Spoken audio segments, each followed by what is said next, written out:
Definitely need Mashiach for the safety of all our hostages and all our soldiers and all the Jews in Eretz Yisrael. We're finishing up Ana Hashem Hoshiana, Ana Hashem Hatzlichana for Shema, my dear grandmother,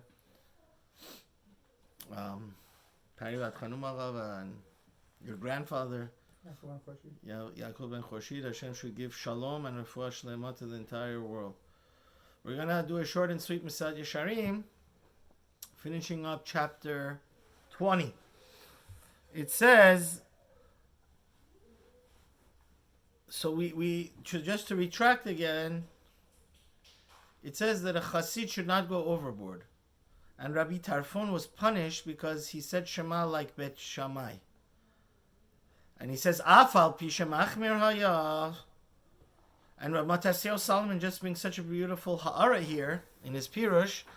He says, really,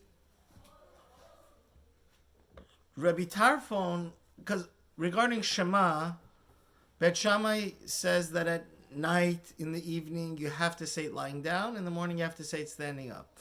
Bet Shammai says whether morning or night, you could say it anywhere you want. So, even though visibly, according to what Rabbi Tarfon did, is not totally against Bet Hillel, because Bet Hillel says at night you can say it lying down, you can say it standing up.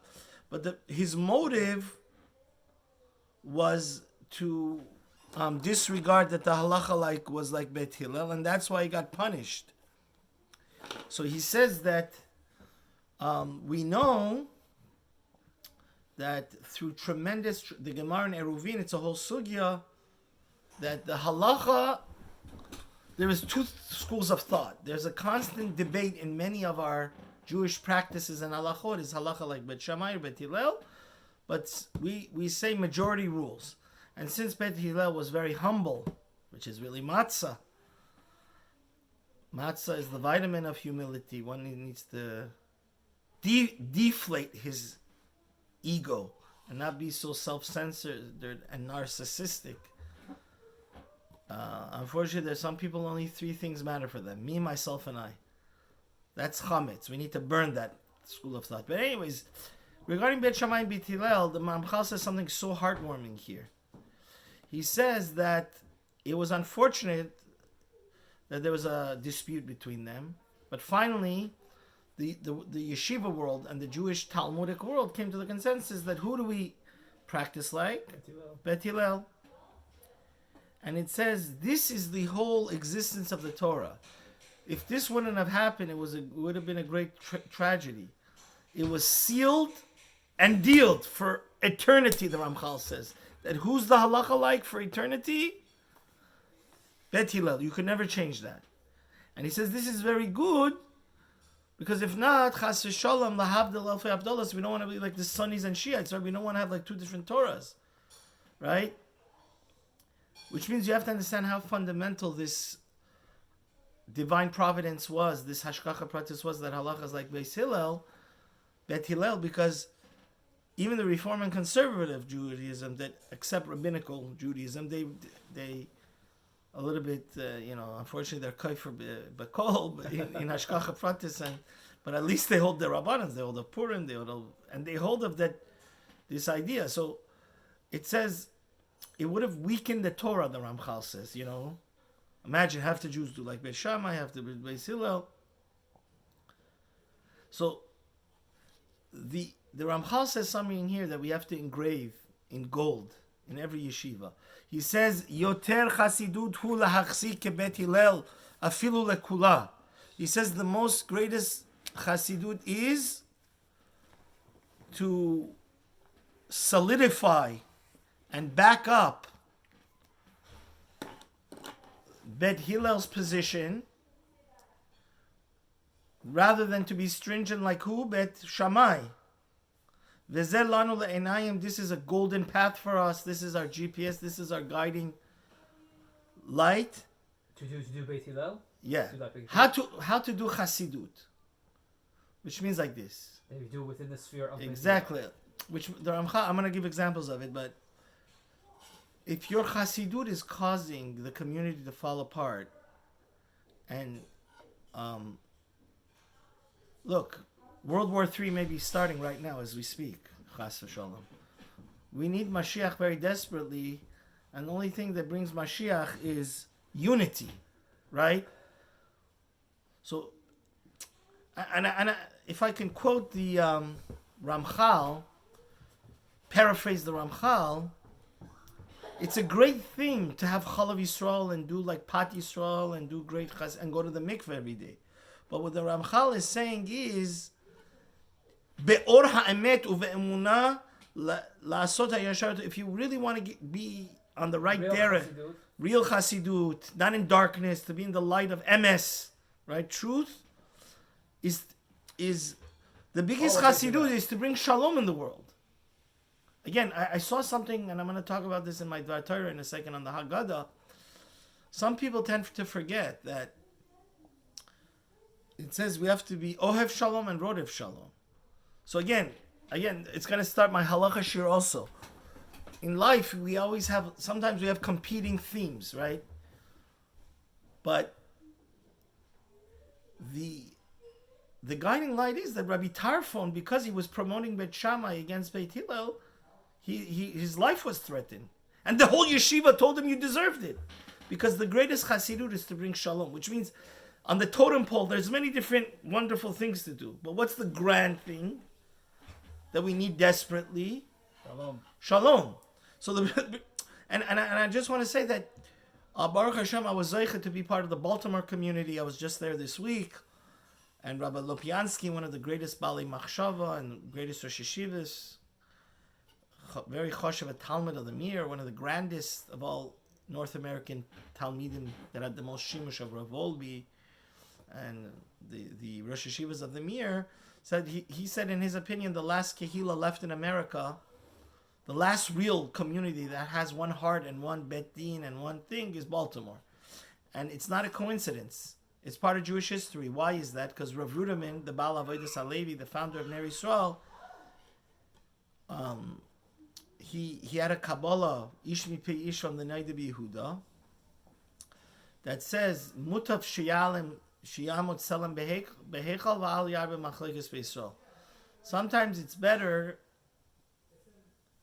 so to speak, Chas v'Shalom, let there be a Selim, Avodah Zarah in the Heichal of Hashem, rather than to create Machlokas, which means a Chassid has missed the boat, where his Hasidut is causing his kids to go off the derech, causing his community to go off the derech, when his Hasidut is distasteful, when his Hasidut is just the antithesis of Shalom, right?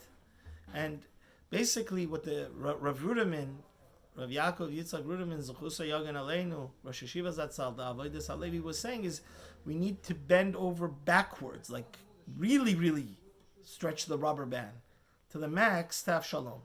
And that's what the Ramchal is saying. He's saying like, you can do a lot of Hasidut, but in the end of the day, if it's causing the community to explode and not to be with one heart, it's such a fundamental. And this happened today in Shul. I went to a minyan, and I'll give you a good thing from the Peliotes. The Peliotes says like sometimes people get into bitter fights over who gets haftarah. Like they have a yard site.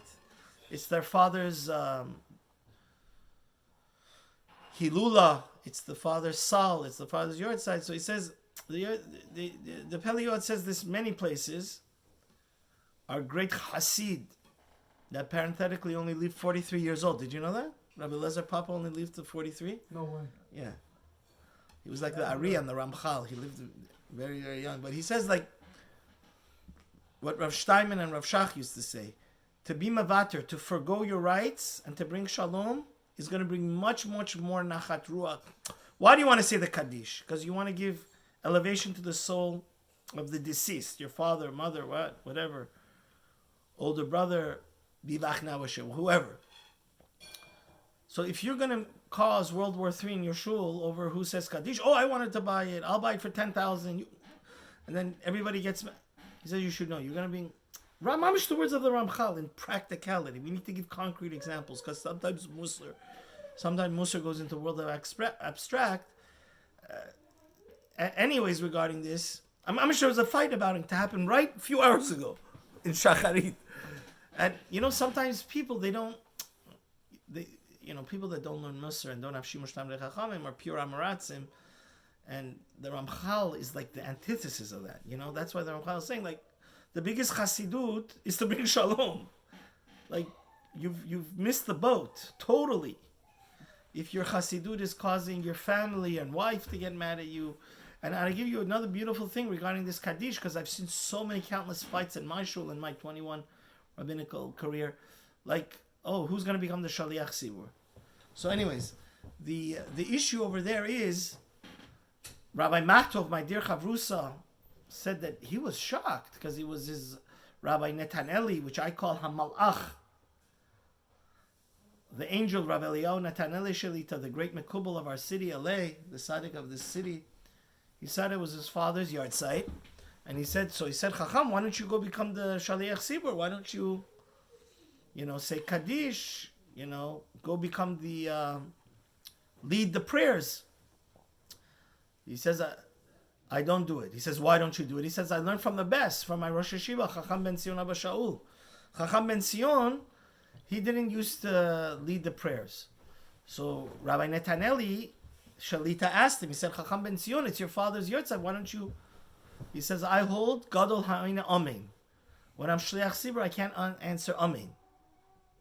So he says, Rabbi Netaneli said, since Chacham ben Sion didn't be the Shaliach Sibur, He took that on too. I'm going to follow my Rosh Hashiva, which is our great, it's the amount of covet the Brisker Rav used to give to Chacham ben Sion and Rav Avadi. Everybody knew that he was the Gadol Ador of the Bnei Torah and the Rosh Hashiva with tremendous anivut, and it's not too shabby that he was Persian also. We could be very proud of that. Anyways, the bottom line here is that nobody should start World War III in a shul to fight to who should say Kaddish and become Shaliach Sibur. Besides the fact that I heard from Rabbi Yitzchak Yosef, Maran HaRishon LeTzion, that in all of the Sephardic poskim, there's only one place. Only the day of the yahrzeit is a mitzvah to become Shaliach. The Shaliach Sibur lead the prayers, and even that Chacham ben Zion held you don't need to do because it's better. It's a bigger zechus for the neshama to say all the amens. So Hashem should bring us to the right way, and we're gonna do our shiur after this amen.